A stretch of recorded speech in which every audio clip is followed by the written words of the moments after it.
विद्यार्थियों, 3 क्वेश्चन यानी 3 प्रश्न एक लेसन, जो कि एक रसियन लेखक हैं लियो टॉल्स्टॉय के द्वारा ये रचित है, जो एर्थ क्लास NCERT किताब में दिया गया है। एर्थ क्लास में इस समय चल रहा है। तो पहले तो पूरा लेसन है, उसके बाद पूरी इसकी हिंदी है, हिंदी अनुवाद बताया है। वो देखिए आगे, ये पूरा लेसन है।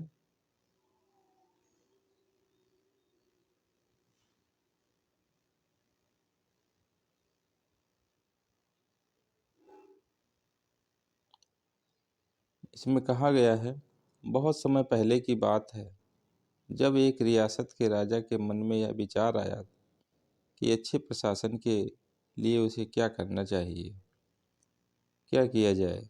तो उसने सोचा कि कितना अच्छा हो यदि यह पता चल जाए कि किस कार्य को पहले करना चाहिए, उसे करने के लिए कौन सी शुभ घड़ी होती है और किस विद्वान की सलाह पर कार्य सफल होता है।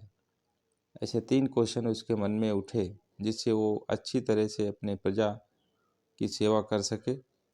कौन अच्छा समय होता है, कौन अच्छा व्यक्ति होता है। इस तरह से ऐसा विचार आते ही उसने राज्य में लोगों को बुलाया, विद्वानों को बुलाया और ये घोषणा कर दी कि जो कोई उन्हें सही समय पर सही कार्य करने के लिए सही व्यक्ति के बारे में सही सुझाव देगा, उसे पुरस्कृत व सम्मानित किया जाएगा। जो इन 3 प्रश्नों का उत्तर उचित ढंग से देगा, उसे पुरस्कार दिया जाएगा। कई विद्वानों ने राजा के दरबार में आकर अलग अलग सुझाव रखे। कोई कहता कि सही समय के लिए पहले से ही निर्धारित कार्यक्रमानुसार कार्य करना उचित होगा, मतलब पहले ही स्कीम बना ली जाए, पहले प्लान बना लिया जाए, उसके बाद कार्य किया जाए। ऐसे कार्यक्रम द्वारा ही कार्य सुनियोजित समय पर पूर्ण करना संभव होगा। कोई और कहता, दूसरों ने बताया कि कार्यक्रम बनाने से समय और नियंत्रित नहीं किया जा सकता है। कार्यक्रम बनाने से, स्कीम बनाने से समय को नियंत्रित नहीं किया जा सकता है।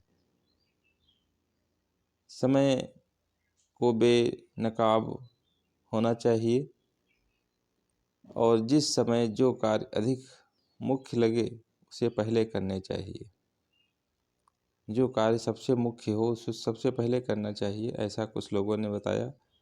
कुछ और कहने लगे कि राजा कितना भी सतर्क और सक्षम हो, व्यक्ति हर समय हर कार्य पर नज़र नहीं रख सकता, इसलिए उसे बुद्धिमान लोगों का एक दल बनाना चाहिए जो राजा को सही समय पर सही कार्य करने का सुझाव दे सके।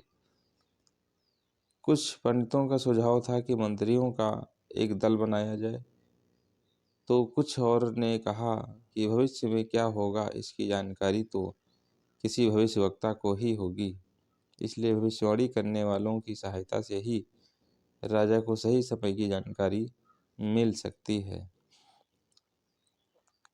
इसी प्रकार दूसरे प्रश्न पर भी कुछ ने मंत्रियों की नियुक्ति का सुझाव दिया। दूसरे प्रश्न के लिए कहा कि अच्छे व्यक्ति का चुनाव कीजिए, सुझाव दिया कि अच्छे व्यक्ति का चुनाव किया जाए। तो कुछ पंडितों या चिकित्सकों या सैनिकों की सहायता लेने का प्रस्ताव रखा। मुख्य काम कौन सा है, इस प्रश्न पर किसी ने कहा कि विज्ञान मुख्य है, तो किसी ने युद्ध और कुछ अन्य ने भक्ति को प्राथमिकता दी। किसी ने युद्ध का मुख्य काम बताया, किसी ने भक्ति को मुख्य काम बताया। सभी के अलग अलग उत्तर मिले, परंतु राजा को कोई सुझाव नहीं भाया। राजा को ये तीनों प्रश्न के उत्तर उचित नहीं लगे, वो संतुष्ट नहीं हुआ और उसने किसी को भी पुरस्कृत नहीं किया। उसके मन में उत्तर खोजने की जिज्ञासा तीव्र होने लगी। उसे पता चला कि एक ज्ञानी ऋषि जंगल के एक आश्रम में वास करते हैं। वो जंगल में अपने आश्रम में रहते थे। उसने तय किया कि वह उनसे इन प्रश्नों का उत्तर मांगेगा। वहाँ जाएगा, उनसे आग्रह करेगा इन तीनों प्रश्नों का उत्तर पाने के लिए। उसे पता था कि यह ऋषि न किसी से मिलते हैं और न ही आश्रम छोड़कर बाहर कहीं निकलते हैं। इसलिए उसने तय किया कि जंगल के उस आश्रम में वह एक साधारण व्यक्ति की तरह ही जाएगा। साधारण वेशभूषा में राजा जंगल की ओर निकल पड़ा। जैसे ही वह आश्रम के करीब पहुंचा, उसने अपने सैनिक दल को वहीं रुकने को कहा और वह अकेला आश्रम की ओर चल पड़ा। आश्रम पहुंचकर राजा ने देखा कि एक वृद्ध आंगन में खुदाई कर रहा है। राजा ने उसे प्रणाम किया। उस वृद्ध ने प्रणाम का उत्तर दिया और अपने काम में लग गया। एक सूखी काया के इस श्रम को देखकर राजा ने सोचा कि वह खुदाई करते करते थक गया होगा, तो क्यों ना उसकी सहायता कर दी जाए। सहायता के लिए आगे बढ़ते देख कर भी वृद्ध अपने कार्य में जुटा रहा। राजा पास जाकर नम्रतापूर्वक बोला, हे ऋषिवर, मैं आपके पास 3 प्रश्नों का उत्तर मांगने आया हूँ।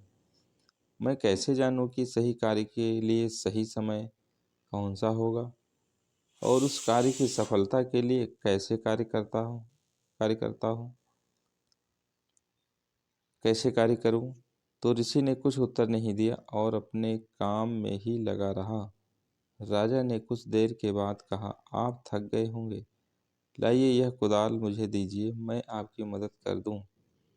आप थोड़ी देर विश्राम कर लीजिए। ऋषि की सांस फूल रही थी। उसने राजा को कुदाल दे दी। कुछ देर खुदाई करने के बाद राजा ने अपने प्रश्न फिर दोहराए।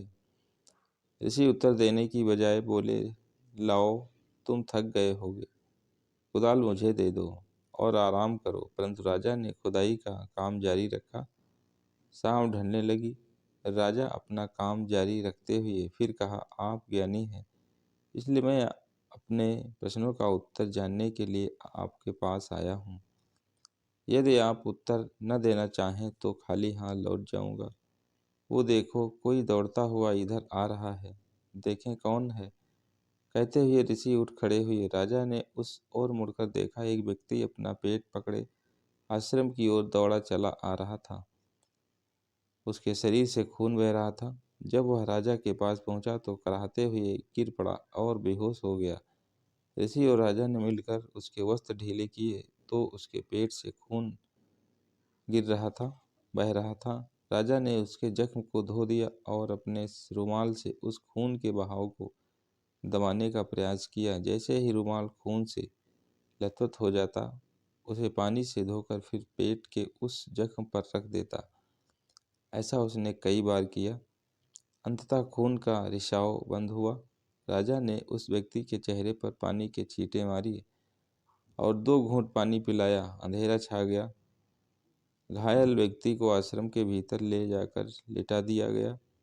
राजा भी बहुत थक गया था। एक तो लंबा सफर और फिर आश्रम में किया गया परिश्रम, उसे भी नींद आ गई और वह भी वहीं सो गया। सुबह नींद खुली तो उसे कल का सारा घटनाक्रम याद आया। उसने आँख खोलकर देखा तो वह घायल व्यक्ति उसकी ओर देख रहा था। धीमे स्वर में वह घायल व्यक्ति कह रहा था, मुझे क्षमा करना, मैं तुम्हें जानता भी नहीं। तो फिर क्षमा किस बात की? आप मुझे नहीं जानते पर मैं आपको जानता हूँ। आपके उस दुश्मन का भाई हूँ जिसे आपने मार दिया और उसकी सारी संपत्ति छीन ली। मैंने प्रण लिया था कि मैं भी आपकी हत्या करके बदला लूँगा। इसी इरादे से मैं आश्रम की ओर आ रहा था। रास्ते में आपके सिपाहियों ने मुझे पहचान लिया और मुझ पर आक्रमण कर दिया। किसी तरह जान बचाकर भाग आया। यदि आपने मेरा उपचार न किया होता तो मर ही जाता। इस जीवन दान के लिए मैं आपका ऋणी हूँ और जीवन भर आपकी सेवा में रहूँगा। मुझे क्षमा कर दीजिए। राजा प्रसन्न हुआ, खुश हुआ कि उसके एक दुश्मन से आज सुलह हो गई।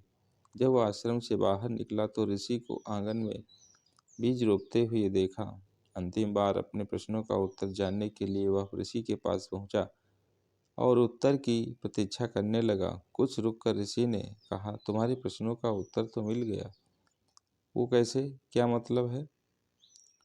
कि राजा ने कहा, तुमने देखा नहीं, यदि तुम मेरी थकी हालत पर रहम खाकर मेरी सहायता न करते और लौट जाते तो वह व्यक्ति तुम पर आक्रमण करता।